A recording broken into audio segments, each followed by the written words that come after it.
सोचिए अगर किसी मुल्क की सबसे सीक्रेट और ताकतवर मिलिट्री यूनिट का कमांडर अचानक कई दिनों तक पब्लिकली दिखाई देना बंद हो जाए और उसी वक्त सोशल मीडिया पर ये खबरें फैलने लगे कि उस पर कई बार जानलेवा हमले हुए हैं, उसे उसके ही देश ने हिरासत में ले लिया है और यहाँ तक कि उस पर दुश्मन देश के लिए जासूसी करने का शक भी जताया जा रहा है, तो मुमकिन है कि पूरी दुनिया में हलचल मच जाएगी।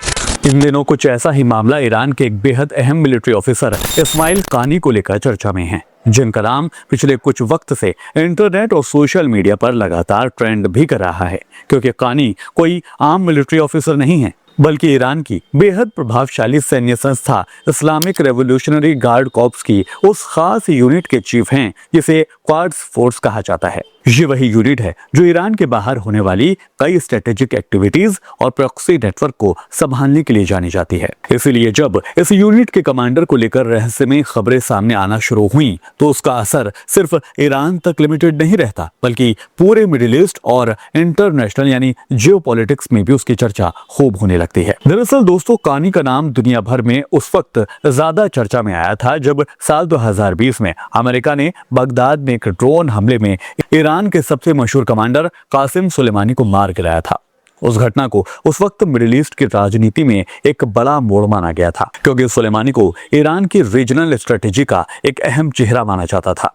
उनकी मौत के बाद कानी को कुद्स फोर्स की कमान संभाली गई थी और तभी से वो ईरान की कई सीक्रेट स्ट्रेटेजिक एक्टिविटीज के सेंटर में माने जाते हैं। लेकिन पिछले कुछ समय से उनके बारे में तरह तरह की खबरें सामने आने लगी। कुछ सोशल मीडिया पोस्ट में दावा किया गया कि उन पर कई बार हत्या की कोशिश की गई और वो बाल बाल बच गए। कुछ रिपोर्ट्स में ये कहा गया कि ईरान के अंदर ही उनके खिलाफ जांच शुरू हो गई है। यहाँ तक कि कुछ वायरल पोस्ट में तो उन पर इजराइल की खुफिया एजेंसी मोसाद के लिए काम करने तक का शक जाहिर किया गया और उन्हें पूछताछ के लिए हिरासत में लेने का भी दावा किया गया था। इन खबरों ने इंटरनेट पर जैसे एक बड़ा तूफान खड़ा कर दिया हो, क्योंकि अगर किसी देश की इतनी अहम मिलिट्री यूनिट का कमांडर दुश्मन एजेंसी से जोड़ा जाए तो ये उस देश के सिक्योरिटी अरेंजमेंट के लिए बहुत बड़ा झटका माना जाएगा। लेकिन जब इन दावों की गहराई से जांच की जाती है तो तस्वीर कुछ अलग नजर आने लगती है। कई इंटरनेशनल मीडिया रिपोर्ट्स और एक्सपर्ट्स ने साफ साफ कहा है कि इन दावों के समर्थन में कोई ठोस और रिलायबल सबूत सामने नहीं आते हैं, यानी ये खबरें मेनली सोशल मीडिया के दावों और अफवाहों पर ही बेस्ड हैं।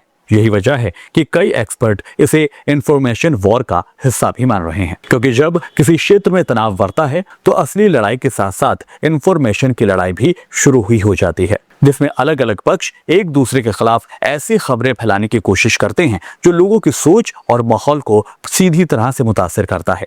दिलचस्प बात दोस्तों ये भी है कि कानी को लेकर इस तरह की अफवाहें कोई पहली बार नहीं आ रही हैं। साल 2024 के आखिर में भी कुछ वक्त के लिए उनके लोकेशन को लेकर अनसर्टेनिटी बनी हुई थी और इंटरनेट पर यह दावा किया गया था कि उनके खिलाफ इंटरनल इन्वेस्टिगेशन चल रही है। लेकिन बाद में ईरानी मीडिया ने इन खबरों को गलत बताते हुए कहा कि वो अपनी पोस्ट पर एक्टिव हैं और रेगुलर सैन्य एक्टिविटीज में शामिल हैं। इसी तरह साल 2025 में भी एक वक्त ऐसा आया था जब सोशल मीडिया पर उनकी मौत की खबरें फैलने लगी थी। कुछ पोस्ट में कहा गया था कि अमेरिकी हमले में वो मारे गए हैं, लेकिन कुछ ही दिनों के बाद तेहरान के एक सार्वजनिक प्रोग्राम में उनका वीडियो भी सामने आया जिसमें वो जिंदा नजर आए। इस घटना ने यह साफ कर दिया कि वो सोशल मीडिया पर फैलने वाली हर खबर सच नहीं होती है।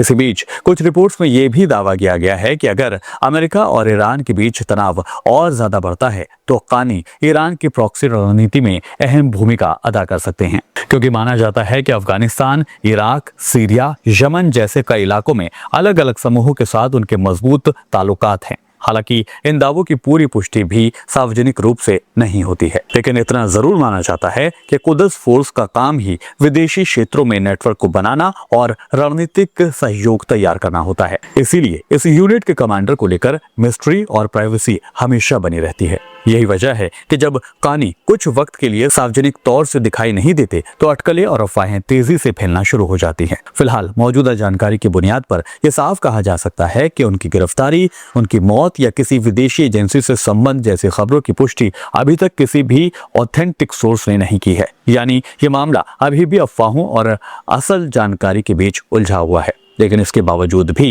ये कहानी दुनिया भर में इसीलिए चर्चा में है क्योंकि मिडिल ईस्ट की राजनीति में कुद्स फोर्स की भूमिका बेहद अहम मानी जाती है। और अगर फ्यूचर में इस पूरे मामले से जुड़ी कोई ठोस जानकारी सामने आती है तो उसका असर सिर्फ ईरान या फिर इजराइल तक लिमिटेड नहीं रहेगा, बल्कि पूरी क्षेत्रीय राजनीति पर इसका सीधा असर देखने को मिलेगा। इसीलिए दुनिया भर के जर्नलिस्ट, एक्सपर्ट्स और सुरक्षा एजेंसियां इस मामले पर लगातार नजर बनाए हुए हैं और आने वाले दिनों में अगर इस कहानी में कोई नया मोड़ आता है तो वो निश्चित तौर से इंटरनेशनल पॉलिटिक्स की बड़ी खबर बन सकता है। फिलहाल मेरे साथ इस वीडियो में अभी के लिए इतना ही। वीडियो पसंद आया तो वीडियो को लाइक कीजिए, शेयर कीजिए और हमारे चैनल को सब्सक्राइब जरूर कीजिए। फिर होगी मुलाकात किसी और वीडियो के साथ, तब तक रखिए अपना ख्याल। आदाब, नमस्कार।